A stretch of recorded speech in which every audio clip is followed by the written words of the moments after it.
Today we're talking about sponsored content. What is sponsored content? When might you use it? And why should you even care about it? I'm Jane Singer, and welcome back. If you're looking to get new customers to understand what you do, or to get older customers to better understand what you do, or to go from recognizing your company name but not really being sure what you do or how that might be a solution for them, or you simply want to build that know, like, and trust factor that's so important these days, then sponsored content could be the solution that you're looking for. So what is sponsored content? Well, sponsored content is basically something that looks like editorial. Typically, if it's in some kind of a print variation, which could be a magazine, a blog, a website, a newsletter, or it might be in a video format. That could be a news show, or it could be any other kind of video content. Anything that's on the editorial side, right? That's not a paid advertisement. That's what editorial is. And sponsored content is when you take something that looks like editorial, but you're paying for it. So it's a hybrid. And the advantage is that because you're paying for it, you get to decide what is going to be published. And that is really, really critical. Now, a lot of people somehow think that it's better to get what you can get for free from media. And, free is free, but not necessarily that good a deal when you really unpack it. So sponsored content back in the day used to be called advertorials, right? It was a hybrid between editorial and an advertisement. Editorial because it looked like editorial, advertising because you paid for it. And that's been the case even now that it's now changed its name to sponsored content, or native content it is sometimes called, but it's the same thing, just a different name. The first advantage that you have with sponsored content is that you're able to tell your story your way, uncut, unedited.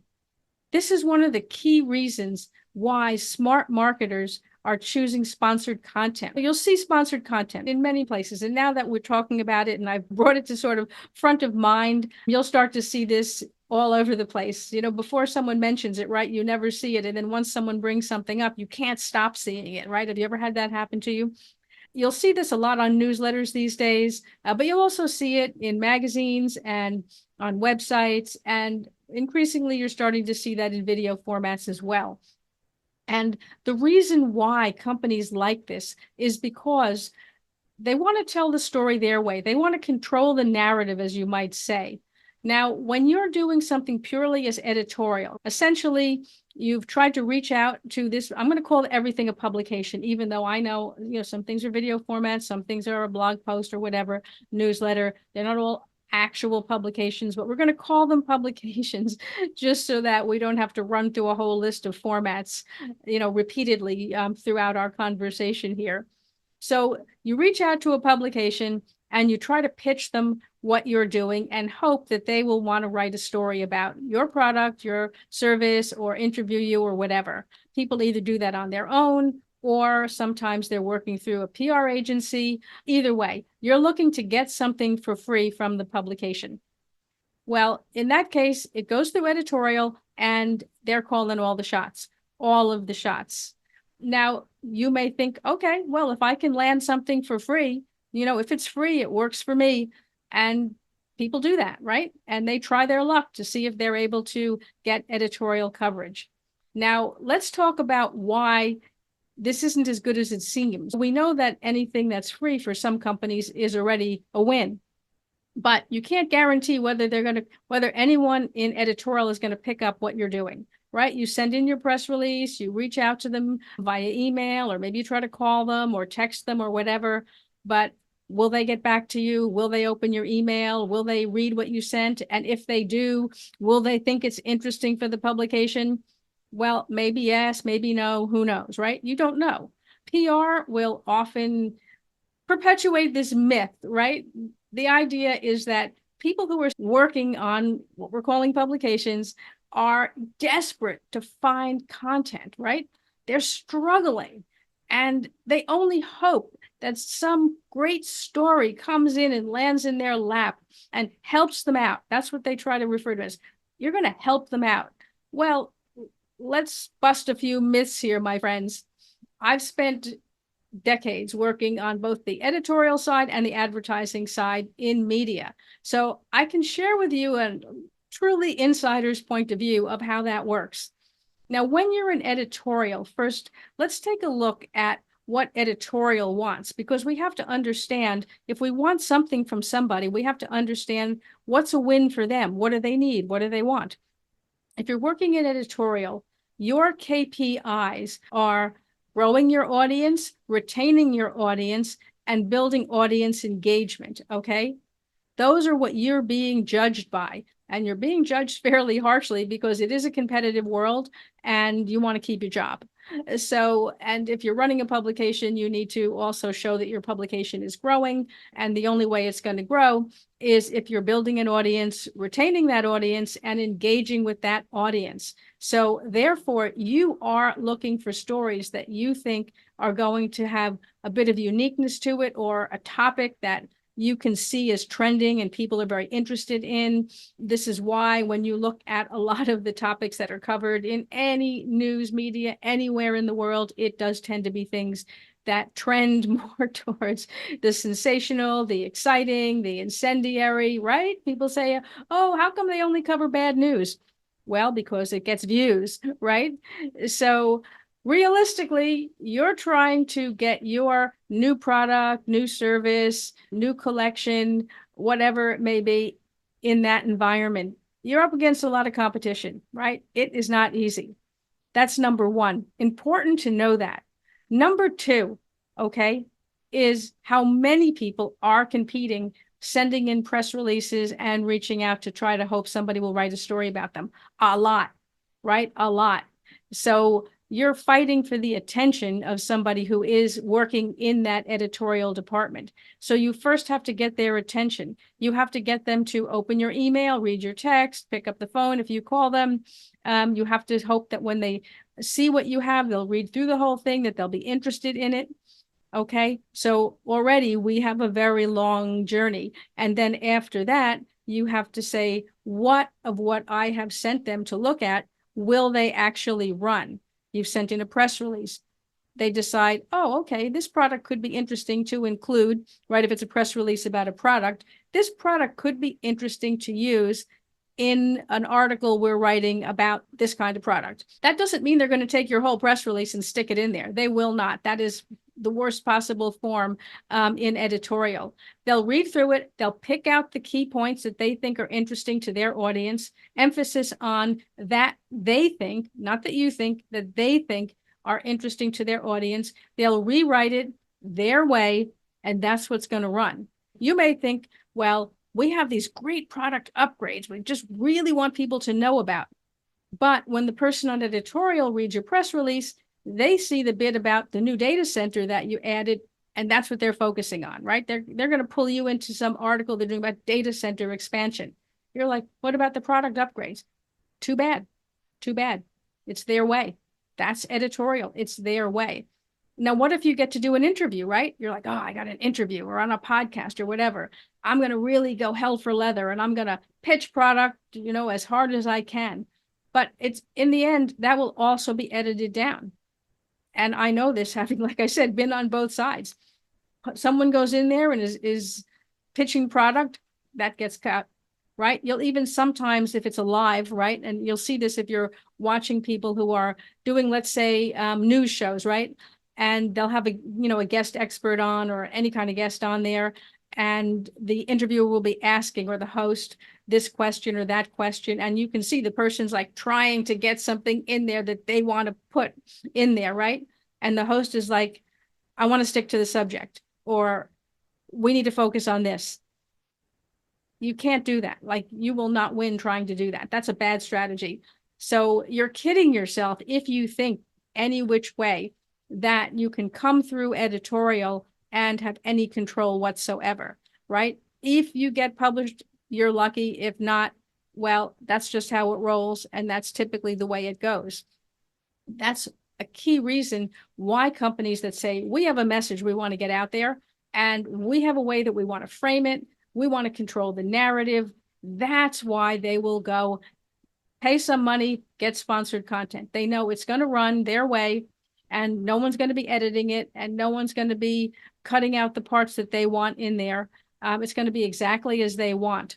So when you are going through editorial, essentially, you're begging at the back door. I mean, let's call it what it is. You're in a big group of people, a long queue, begging at the back door for crumbs. If you're coming through sponsored content, you are now a valued customer for the advertising department. So you've gone from beggar to valued customer. Wow, that's a very big difference, right? You're getting to take the content you want, tell it your way, exactly as you want it, uncut, unfiltered, and you're going to get premium positioning. Why? Because you're paying for it. You're not going to be squeezed in the back. Of course, the headline news is going to be in the front. Of course, breaking news, scandal, sensation, things like that, which we won't even go there. Okay, that's a different topic. So you are going to have it your way, and you're going to have that kind of premium positioning that you get as a customer. Also, there may be other add-ons as well that sponsored content packages include, but again, different story for a different day. So that's a key point that you want to keep in mind. When you look at companies that are doing sponsored content and you're thinking, are they just too stupid to try and get free editorial? Well, they're not really stupid. They know what they're doing. They've been at this game for a while. They know what they're doing. So you want to be able to keep that in mind so that you can pull some of these levers for your business. These are things that other people have spent a lot of time and money testing. So when you go to do it, you're actually walking down a paved road, so to speak.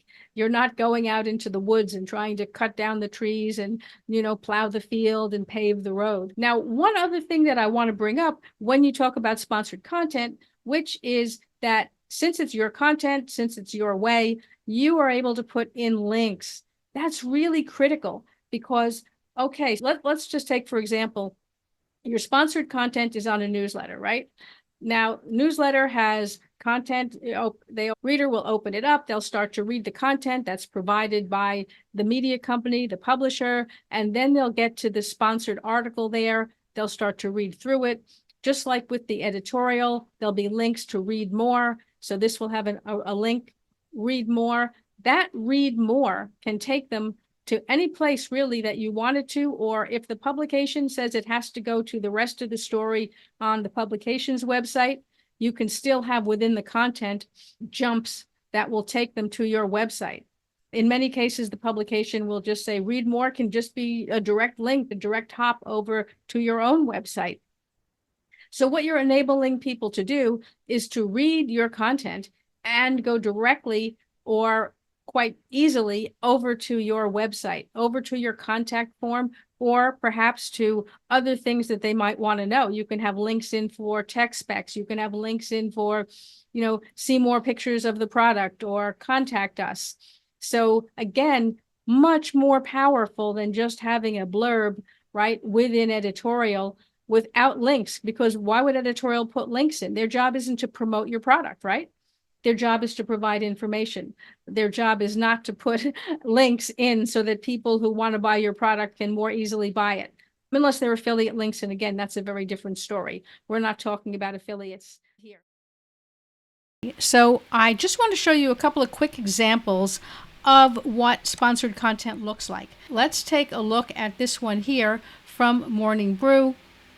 They do a daily newsletter. And in this one, the sponsor is Energex. You can see here, presented by Energex. Okay. Now they come through with the beginning of editorial. This is editorial. Okay.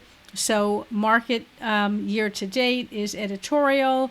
We get down here, we have editorial, right? A story here about Elon Musk. Now we get down here to the sponsored content. Okay. And you can see here that it says presented by Energex. And if you look down here, you can see that in the story, you have links, right? And these will go over to Energex's website. I'm not going to take your time up by clicking on them, but you can see here you have the opportunity to invest before June 27th. All right. So that gives you a hint that this is going to their website. Now we have more editorial. You can see how this is seamlessly integrating with editorial, right? More editorial. And now down here, we have another sponsored content. Again, you can see because it says together with Edmunds. That means it's sponsored content. And here you can see that it's a photo in this case with sort of what you might call an extended caption, or maybe you might want to call this an excerpt, but it's really an extended caption. It has a call to action, get an appraisal, another call to action, online appraisal tool. So that is sponsored content. And if we further go down in this newsletter, you can see here that we're continuing going through more editorial, but down here, okay, you can see that in this to-do list section, they have several little to-dos, right? Watch and keep your friends close, etc., etc. But this last one is sponsored content. At Inside Fashion, we call these little things at the end snippets. So in other words, just a sentence or two. And again, you can see here it links to a page from the client. And here again, click here. So this gives you an idea of how sponsored content, what it looks like, how it works. Key reasons why companies choose to do sponsored content. This is the reason behind it. It's not just a matter of, we have a lot of marketing money, let's just spend it here and spend it there, and who really cares? Not really. There's a lot of people who are sitting there and very strategically thinking through what they're doing. So that's a really important point. Now, if you're listening to this and you're saying, well, Jane, that's very nice, but, we really, really don't have the budget. Things are a little tight right now. Well, I get that, right? We all face these things. It just pays to look around and see what pricing is. I always think, no matter what, I'm always happy to look at pricing on anything that catches my eye, whether it's a marketing opportunity or hardware or any kind of software, anything that may come, on my radar that I think could be interesting for our business. So I always say to myself, it never hurts to explore. You don't have to buy it. There's no cost in going and looking at what the price might be, right? It's just a matter of doing some homework. And it's easy to do because you know what your niche is, or you need to sit down and think about, what's my niche? Who do I want to reach? Who are the people who I want to reach with my message? Who's my target audience, so to speak? And then as you're making a list of these points, you can figure out where within media is there an intersection between who I want to reach and who is reaching that audience. So once you know which are the publications, again, I'm including many different forms of media here, you can start to look around. They all have a website. Everyone has a website nowadays. Go to their websites and look on the website for a link that says advertise with us, marketing services, sponsored content opportunities, native content, something along those likes, right? There'll be something there, unless they don't offer advertising opportunities, but most people do. So look around there and you should be able to find out what they offer and what it costs. There should be at least basic prices. I mean, we have that on our website. Sure, there's stuff you can, contact us for specialized packages or customizations or add-ons, but we do definitely have basic pricing for things. And most people would want something that's at least starting with something that's standard. So if we have it, other people have it, right? We're not doing anything that nobody else is doing. So check around. You might be surprised that the pricing is not as bad as what you're fearing it will be. You're thinking, oh my God, this is just something that only Fortune 500 companies can do. You'd be surprised. It's within reach of most SMEs. And I think that even if it's something that you're thinking, we're never going to do this, or we're not going to do this now, take a look, educate yourself, open your eyes to the possibilities of what you could be doing. And then at some point down the road, at least you have that, you know what I mean, within scope of something that, okay, here's what we could do. Something else comes up and you're thinking, I wonder how we could promote this. And you're like, oh yeah, I remember something about sponsored content. Yeah, price wasn't too bad. Maybe we'll try that. So I would encourage you to at least give it some consideration. Now, if you have questions, I'm always happy to answer them. I love to support you and help you to learn more about how marketing works and opportunities that you might want to use for your business.